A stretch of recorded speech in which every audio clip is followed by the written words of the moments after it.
Now time for the 7 things you'll be talking about today. Number 7. The poorly dressed Kalen DeBoer issued a warning about the NCAA transfer portal. Yes, the Alabama head coach, who Emily insists never dresses appropriately, is telling players to be careful what you wish for due to its unpredictable outcomes.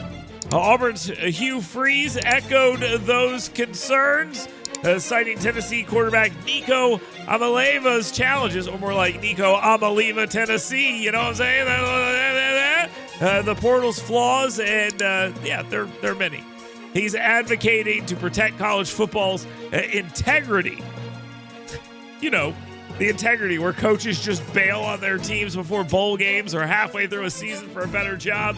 Yeah. Both coaches highlight the growing tensions over player mobility and its consequences on team cohesion and program loyalty, which is hilarious. Number 6. A proposed Alabama sex ed law seeks to reiterate the state's abstinence-only sex education policy, emphasizing on sexual risk avoidance and prohibiting any mention of how to access abortion services.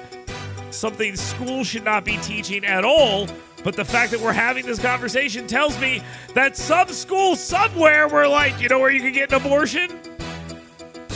Critics, like the Alabama Campaign for Adolescent Sexual Health, just rolls off the tongue there, have the media's ear on the issue and are still wildly ineffective because they're very tired and very ineffective. Pushback against the radicalism people have seen from government has led to extreme mistrust on these types of issues. Yes, there's an extreme mistrust for the American people, and in Alabama, look, I'm sorry. We don't want to hear it from the state. We don't want to hear it from teachers. Don't want to hear it. Number 6. Alabama Attorney General Steve Marshall is advocating for a federal crackdown of illegal e-cigarettes from China, highlighting their marketing towards children with colorful designs and sweet flavors. It sounds like he's doing an ad for him. He contends these products evade U.S. regulations, posing health dangers and flooding the market with untested ingredients and outcomes. Marshall's efforts align with the broader concerns about youth vaping and the need for strict oversight of foreign manufacturers, and multiple states, including Alabama, have attempted to respond to it. This is a real issue. This is a real issue that multiple states have tried to crack down on the federal government as well, and they want the federal government to get in here and do this because these vapes are coming in and they're operating under no rules, and that's sort of the problem that a lot of people have, and people are gravitating to them. Number 5. Samford University has been in the news a lot lately, and it's not for good reasons. The faculty hosted 2 teach-ins to protest the Trump administration's agenda. Now, remember, Hot Girl Teaching was from the same Christian university. Last week we were talking about that. So, yeah, they're doing a great job where they were using Megan Thee Stallion's lyrics as a way to discuss the intersection of feminism, blackness, and politics, which sounds like a great idea. Anyway, their teach-ins have some real powerful stuff going on here.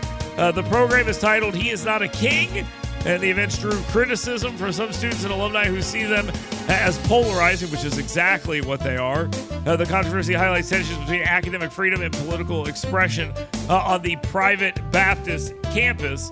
It goes to show you that these professors are pretty much insane no matter where they are, public school or private. So good. Number 3. Alabama is considering how to respond to a Trump administration push to terminate diversity, equity, and inclusion (DEI) practices in K-12 schools that the administration labels as illegal. Now, critics argue this could undermine efforts to address systematic inequalities. Oh my God. While supporters claim it aligns with ensuring fairness and neutrality in education. But State Superintendent Eric Mackey says the state already complies and is trying to figure out how to respond by saying, quote, "We will work through the lawyers." Well, if you're already doing it, just say, okay. I mean, it's about as simple as it needs to be, but they're trying to figure out exactly how they can do this without undermining the systematic inequities that they're trying to fight or something. I don't know. The reality is DEI is dead. The federal government says, you want this money? Play by our rules. Okay, play by their rules. Number 2. President Donald Trump suggested a temporary exemption for the auto industry from his 25% tariffs on imports. He cited the need for car makers to adjust supply chains by moving production to the U.S. The move comes amid global economic concerns as automakers like Ford and General Motors face potential cost increases of $3,500 to $12,000 per vehicle, likely passed on to consumers. Yes, that's how these things work. Hey, did you think that General Motors was going to be like, oh, we'll just eat this. We'll pay for this. Don't worry about it. No, that's not going to happen. Have you ever bought a car? Oh, you want floor mats with that? $8,000. Well, the White House frames this as a boost to push domestic manufacturing. Critics argue it risks trade retaliation and higher prices, which of course is true. Trump's on-again, off-again tariff approach is creating market volatility. Now, time for the number 1 thing you'll be talking about today. I really enjoyed this. I did. I enjoyed it more than I should have, to be honest with you. In a White House meeting, El Salvadorian President told President Donald Trump that he has 350 million Americans to, quote, liberate by tackling crime and terrorism in the United States after he did the same in his country, as the leaders discussed curbing illegal immigration to the United States and using El Salvador's notorious CCOT mega prison as a deterrent. And don't think for a second that's not what this is about. You pick up people who are doing bad stuff, you send their sorry asses to El Salvador, and everyone else in the country should go, I don't want to do that. I don't want to be sent to the CCOT prison, a terrorism confinement prison there in El Salvador. I guess I'll self-deport my sorry self out of here.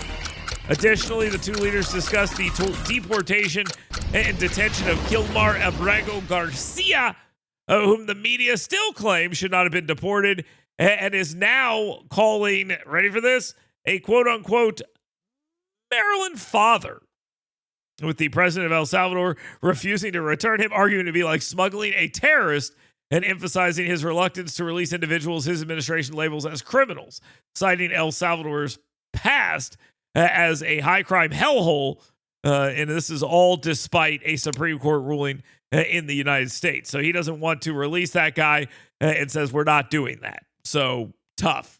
Okay? We're not going to do that, and we're not interested. So kudos to him. It was pretty funny to watch these reporters, but he's just a Maryland father. Why won't you let him go? He's just a good guy. Yeah, they put an El Salvadorian necktie on 7 people and burned them alive, but who cares? That's just how they are there. He didn't actually do that, but that's Google El Salvadorian necktie. Okay, all right, good. Let's just take a quick time out. We'll come back and continue this conversation and more right here on WVNN.